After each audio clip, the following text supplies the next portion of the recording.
पहली पॉइंट क्या हो जाएगी, ध्यान समझो।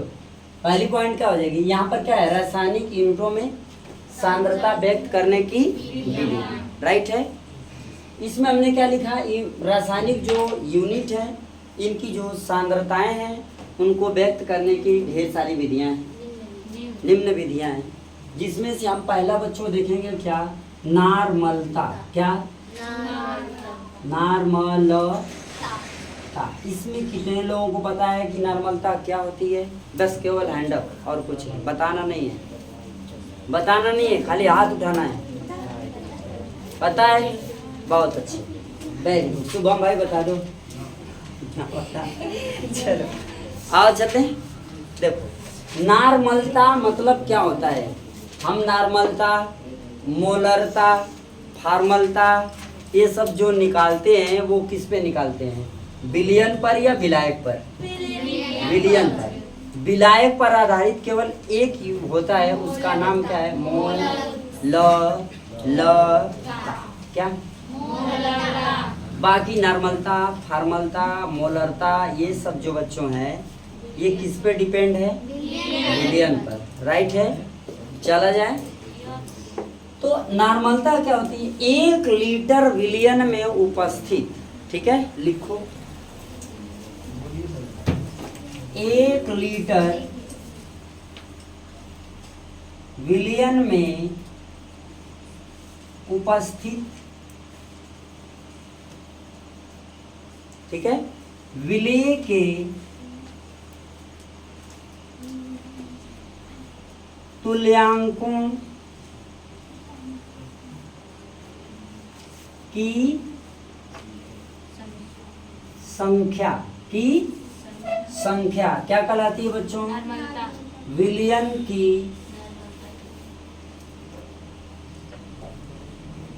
नार्मलता कहलाता है, राइट हो गया, समझ आया?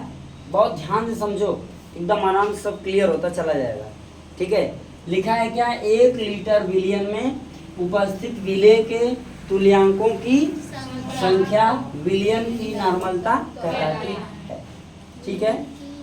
हाँ या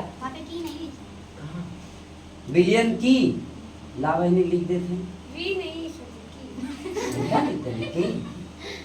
ये संयोजक का निशान होता है, जहाँ पर कोई छूट जाता है तो अगर ऊपर लिखना है तो ऐसे लगा देते हैं, नीचे लिखना है तो ऐसे लगा देते हैं, ये संयोजक निशान होता है। आप लोगों को हिंदी ग्रामर में पढ़ाया गया होगा, नहीं भी तो कोई बात नहीं है, तो बात वेरी गुड बच्चों, बहुत अच्छा। चले तीर मत लगाना आज के बाद, ये निशान लगाना।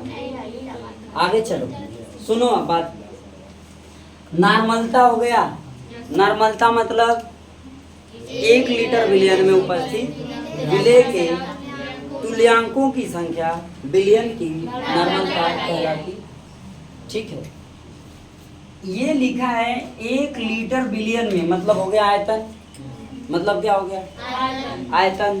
तुल्यांकों की संख्या मतलब क्या, तुल्यांकों की संख्या मतलब बोले तो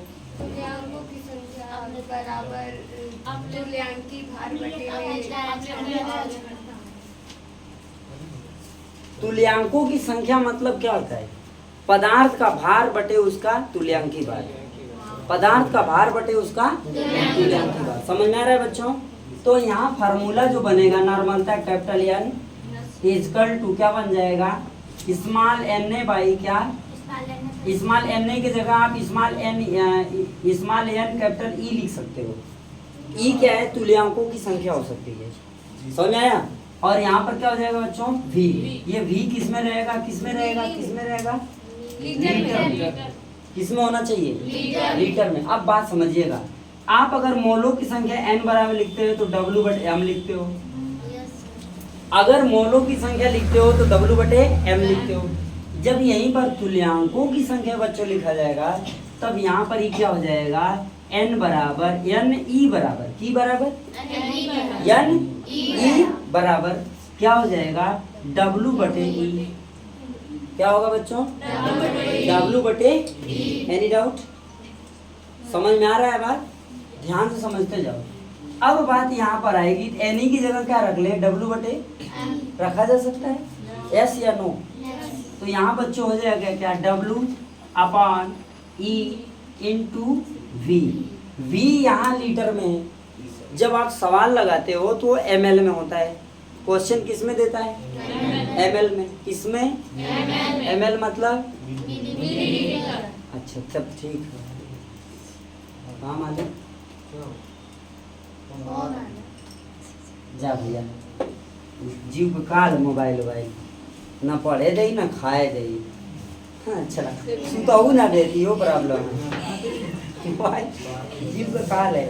और देखो इधर देखो बच्चों, इधर W अपान E इंटू V, राइट है, चले जाए।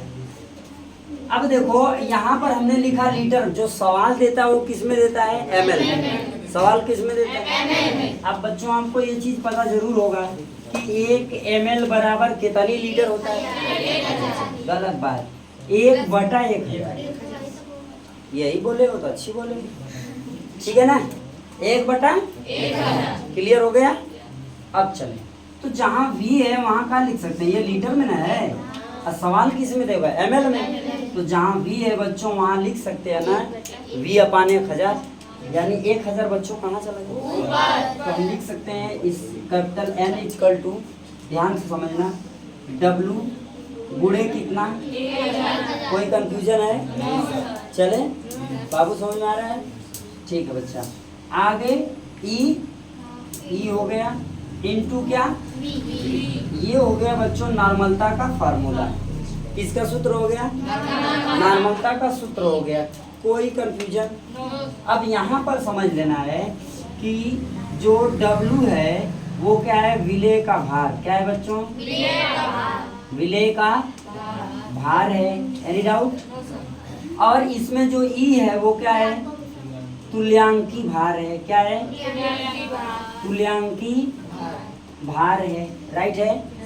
इसमें जो V है क्या है, आयतन है। किसका आयतन है, और N बच्चों क्या है, नॉर्मलता है, राइट। N क्या है, नॉर्मलता है, ठीक है। W विलेय का भार है, E V आयतन है। अब तो बाकी समझो 1000 का है, लीटर में चेंज किया इसलिए 1000 लिख दिए। अभी समझ में आया क्या, यहाँ तक किसी को कोई समस्या बच्चों, इसका स्क्रीनशॉट लेके नोट कर लो, बाकी आगे बढ़ते हैं, ठीक है। देखो बच्चों समझते हैं अब आगे थोड़ा सा। आप लोग इसमें सब कुछ जान गए, तुल्यांकी भार थोड़ा समझना है, ठीक है। चला जाए बच्चों, आ जाइए आगे बढ़ते हैं। फार्मूले तो आप लोग लिख ही लिए हैं, अब थोड़ा सा समझ ले कि तुल्यांकी भार क्या होता है, ठीक है। चले आओ, तुल्यांकी भार E बराबर बच्चों क्या होता है, पदार्थ का अणु भार, पदार्थ का अणु भार बटे क्या, अम्लीयता या एनी डाउट। चमन बाबू ध्यान दें इधर, अम्लीयता या क्षारकता, ठीक। ध्यान दो बच्चों, थोड़ा सा ध्यान दोगे आ जाएगा। पदार्थ का अणु भार, जो भी पदार्थ का अणु भार होगा वो लिख देंगे। पदार्थ का अणु भार मतलब M, मतलब क्या, बटे अम्लीयता या क्षारकता, मतलब अम्लीयता या क्षारकता मतलब उसमें जो आयन है उनकी संख्या, ठीक है। तो वो यहाँ पर क्या हो जाएगा बच्चों, स्मॉल m, ठीक है। यहाँ पर मैं लिख दे रहा हूँ ए मतलब आयन, नहीं आयन, राइट है। तो ये हो गया क्या, तुल्यांकी भार का फॉर्मूला। सपोज हमने ले लिया है Na2SO, इसमें अम्लीयता या क्षारकता कितनी है बच्चों, 2। कौन कौन पता है कि 2 है, मतलब किसको जिसको क्लियर नहीं है वो बोल सकता है। आपको क्लियर है बच्चा, तू कहिया खुश रहू बहनी हमके ही बता दा। हम तो अहिया तो से पूछ कहिया खुश रहू।